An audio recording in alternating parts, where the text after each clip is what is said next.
Hey guys, Neal Shipley here. We got a really windy day here in Oklahoma, and figured I'd talk with you guys about how I play in conditions like these.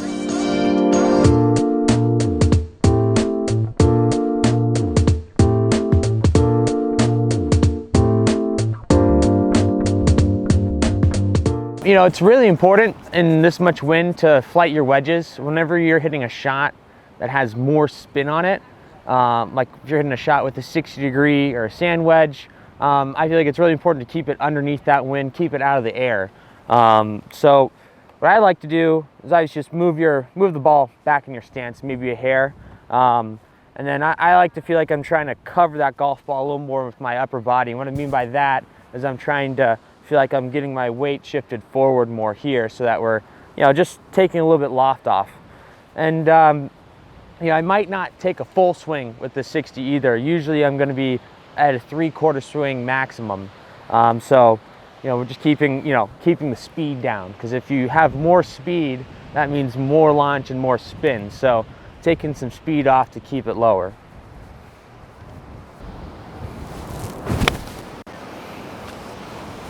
So keeping that nice and low. You know, if you're going into the wind, you can hit it really low, because you're going to pick up some more spin into the wind. So if you hit it real low, it'll still stop on a green when you're going into the wind. So one more time.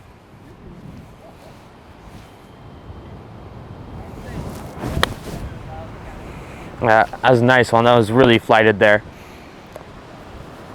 Something you could also do when you're going into the wind is maybe take, you know, one more club or two more clubs and really hit like a half swing. So sometimes, you know, guy can hit my 60-degree about 90 yards as a 3/4 one, but if we have a lot of wind into, I might even just take a 50-degree and just chip it. So I'm maybe trying to hit a 110 shot with my 50-degree, put it up in the air a little bit, and, you know, kind of helps me out. I don't have to do as much work. So look, you know, maybe like a half swing. I'm still kind of trying to cover it, get into my left side. Just take a little half swing and keep that sucker real low.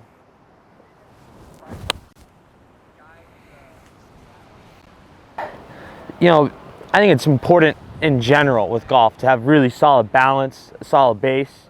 And that just starts with your setup and solid fundamentals.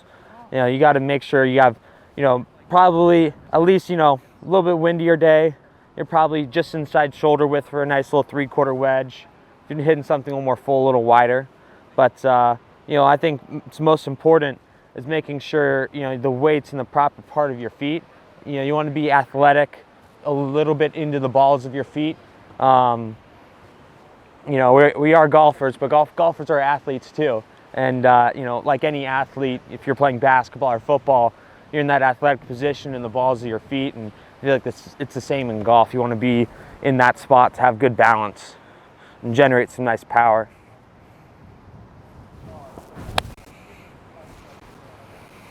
With tee shots, you have a couple different things to think about, I think, when you have this much wind going on. It's like when you're hitting the ball downwind, you know, it's really going to straighten out your shots. You don't have to worry as much about a lot of curve.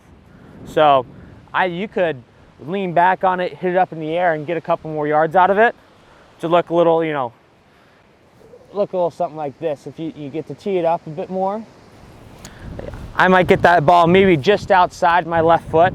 So ball position is going to be somewhere, you know, somewhere in here. And then, you know, I get kind of pre-tilted this way. So I get a little bit of tilt to help launch that ball in the air. So look a little something like this. Outside my foot, a little pre-tilt, just swing up on it. Let's get a couple more yards out of that downwind. You don't have to worry about the ball curving. It's just gonna kind of go straight on its start line. But then you also have these shots when you're into the wind. And I think it's really important to try and get that ball on the ground as quickly as possible. So a lot of times it's almost, you know, a lot of guys would call it, they're like second serve type drive, where it's teed down real low. I like that because it's getting the ball out of the air It's going to take a little bit of spin off it. And I personally like to make sure when you're hitting into the wind, the ball, it's going to, you know, exaggerate any curve you have. So I like to make sure I'm curving it one way. So for me, I like to make sure I'm trying to hit maybe a little bit of a cut. So, you know, for this one, we might be a little bit more back in our stance, more in the heel.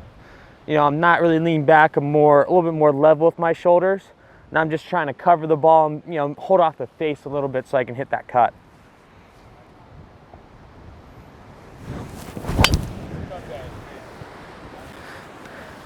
That's going to get that ball on the ground really quickly, keep the ball in play. You know, when you're going into the wind, especially big gusts like this, you're not going to hit the ball far, so just want to put it in play somewhere out there.